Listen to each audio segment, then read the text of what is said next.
Olá pessoal, vamos iniciar agora um novo módulo, vamos falar um pouco sobre choque elétrico, né? Quais são os tipos de choque, né? Enfim, dar uma destrinchada nesse tema.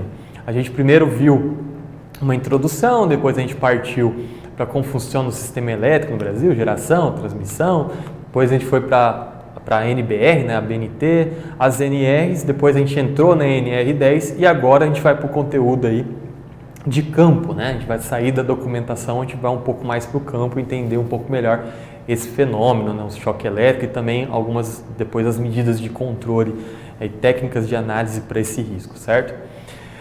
Iniciando então, definição do choque elétrico, né? É uma perturbação de natureza e efeitos diversos, então pode ser desde uma fibrilação ou uma queimadura, que se manifesta no corpo humano quando por ele circula uma corrente elétrica, certo?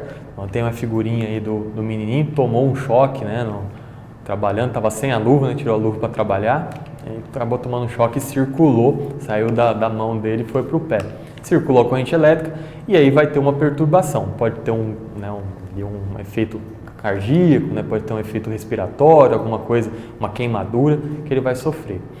Por que isso acontece, tá? O corpo humano ele se comporta como um condutor elétrico, você acaba sendo um fio ali, que ele vai fazer uma passagem, né, do potencial do local que você tocou até o solo. Então, aí a energia vai passar pelo seu braço, passar pelo seu corpo, descer até seu pé e vai para a terra. Então, você funciona como um condutor. E aí você tem uma resistência, certo? Você tem quando você fazer o cálculo, aquela equação, né, que tem a tensão, a corrente vezes a resistência. Você está fazendo parte ali da resistência, certo? Então vamos lá, né? Tem a figurinha aí clássica do Seu Madruga, né? Ele segurando aí o cabo e, né, dando uma aula para as crianças. O que acontece no choque elétrico? Tem a caveira ali, né? Que ele está indicando que tem um perigo e aí ele toca na região energizada e sofre ali o efeito, né? Os efeitos que podem ter do choque, efeitos diretos, né? Lesões térmicas ou não térmica. A gente vai colar o que é térmica e o que é não térmica, né? Que pode levar ao óbito, certo? Ou até às vezes não leva ao óbito, mas leva a uma condição permanente que a pessoa não pode voltar àquele trabalho, não pode exercer sua profissão de novo. E tem também, né, os efeitos indiretos, pode ser uma queda, como a gente falou sobre trabalho em altura, você toma um choque, leva uma queda, pode ser uma batida, né, alguma coisa nesse sentido, enfim, o que pode provocar o efeito indireto do choque elétrico, tá? Efeitos diretos, ou seja, você relou e aí você vai ter esse tipo de problema. Lesões térmicas, pode ser queimadura de primeiro, segundo, terceiro grau, então aí envolve o grau da lesão, né? Pode ser uma lesão que pode ficar ali só na parte, né, de cima da pele, isso é uma coisa muito rápida, ou pode atingir tecidos mais profundos, aí você vai ver, né, qual vai ser o tipo da lesão e aí entra o grau, né, da queimadura, certo? O aquecimento e dilatação dos vasos sanguíneos, tá? Então, passou a resistência ali, por isso que até o pessoal fala, não evita você dar água, né, para o pessoal, né? Porque está dilatado, você vai ter uma atividade, começar a ter algum certo o mecanismo acelerar ali do seu corpo, né, os seus batimentos, vai ter um aquecimento, vai ter dilatação dos vasos, então pode provocar ali algum problema, né, na pressão sanguínea, enfim. A gente vai falar um pouquinho mais sobre isso lá na frente, tá? Aquecimento, carbonização dos ossos e cartilagem, olha só como é perigoso, né? Tipo, você pode, né, queimar seu osso, né? A energia, dependendo aí do choque que você tomar, pode chegar a ser grave nesse ponto. E também, o choque elétrico, às vezes, ele não é nem doloroso, tá? Por quê? Ele queima as terminações nervosas. Então, se o nervo ali acaba sendo rompido, você não recebe a informação que aquele local está sendo afetado, né? Então, você perde ali o senso daquele local. Então, às vezes, o choque acaba nem doendo, né? O cara acaba tomando choque, ele queima a terminação nervosa, ele, né, acaba sofrendo uma queimadura e nem percebe, tá? Então, o estado que ele está ali e ter cortado o nervo acaba passando ileso, porque ele vê que ele teve uma perfuração ali, atingiu tecidos profundos, né, da pele, através de um choque elétrico, certo? E as lesões não térmicas, então são danos celulares, né? Espasmos musculares, então às vezes o cara toma um choque, ele fica tendo alguns espasmos por algum tempo ali. Contração descoordenada do coração, essa é perigosa, né? Você só faz aí a fibrilação, né? O coração tem aquele toque, né? Tum, tum, tum, aí ele vai mudar esse compasso, aí começa a ter a fibrilação e você começa a ter problema cardíaco. Então a gente vai falar um pouco sobre isso depois, qual a intensidade, quanto tempo que você vai começar a ter uma fibrilação cardíaca, lá na frente a gente vai entrar um pouco mais em detalhes sobre isso. E também, né, a parada cardíaca e a parada respiratória, vai contrair o músculo ali, você não vai conseguir fazer expansão do seu pulmão, você vai começar a ter problemas respiratórios e aí também a contração descoordenada, você vai ter problema cardíaco. Então são esses efeitos diretos, tá, do choque elétrico.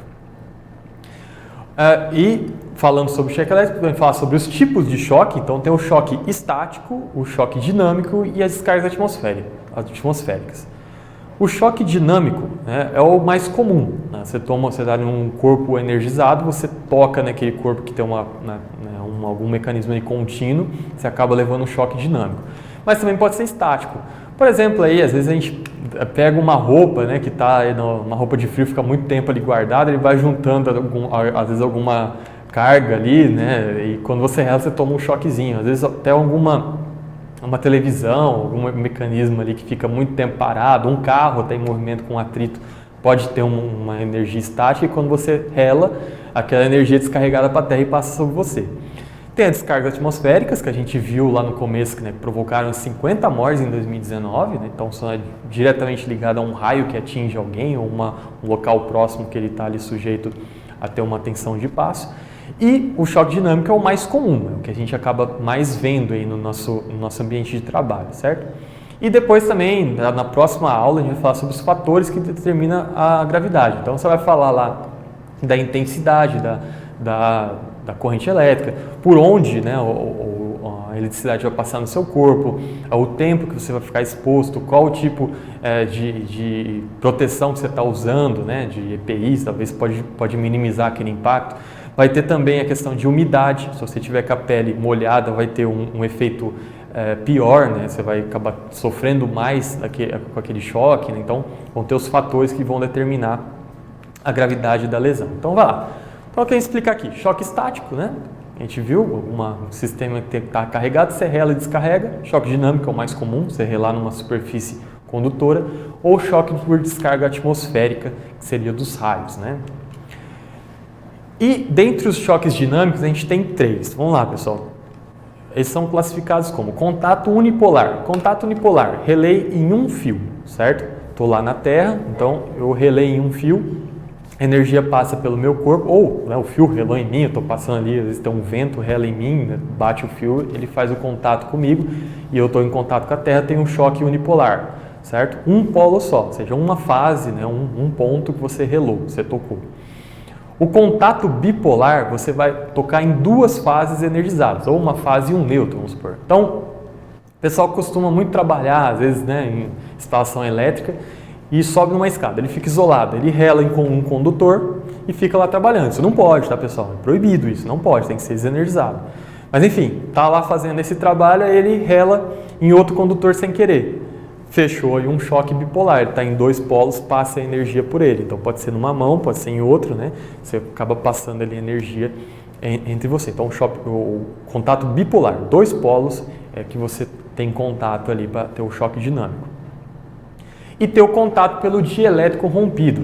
Qual o dielétrico que a gente tem? O ar, né? Então tem às vezes um cabo passando sobre mim. Às vezes eu estou com uma roupa aí, sei lá, que tem um componente metálico e aí, por um azar, um acidente, acaba acontecendo uma descarga ali, bem naquele local que eu estou, né? Do cabo ali, passa para aquela superfície metálica e me atinge, certo? Ou senão eu me aproximo de uma rede com um equipamento aí metálico, alguma coisa assim, sem querer, por exemplo, um andaime, está passando embaixo, você nem toca na rede, mas ele pode, como o ferro ali passando próximo, ele fechar, cortar o dielétrico, que seria o ar, né, e acabar passando para o andaime e eu tomo choque. Então esse é o contato por dielétrico rompido. Então tem que ter, de algum modo, naquela faísca, né, que vai cortar ali o ar, que vai acabar tendo um contato com você de uma forma acidental dessa forma, tá? Você não vai tocar diretamente no condutor energizado, certo? Temos aí, né, tensão de toque. Então, tensão de toque, relay, toquei, como estava falando aqui, o contato, né, enfim, pode ser unipolar, pode ser bipolar, né? Tem a tensão de toque e tem a tensão de passo, que a gente viu lá na NBR 5419, que ela trata, né? O que acontece? Cai um raio naquele local ou tem algum cabo energizado ali naquele local, ele vai formar linhas de campo, né, em volta daquele ponto. Então, se você, às vezes, você está caminhando ali, você vai ficar sujeito a essa diferença de potencial e você vai tomar o choque quando você tiver dado esse passo, certo? Você coloca os dois pés ali, um vai estar num referencial, o outro pé vai estar em outro e você acaba sofrendo um choque. Então, ficar muito atento, por exemplo, em subestação, você tem que fazer um aterramento, uma malha muito bem feita, né? Bem distribuída no aterramento na subestação. Por quê? Pode ter algum ponto de fuga à terra ali e ele não pode ficar só num local, ele tem que ser espalhado por toda a área para deixar bem potencializada. Se acontecer algum sinistro, está feito, você não vai tomar um choque naquele ponto, certo? De passo, ok?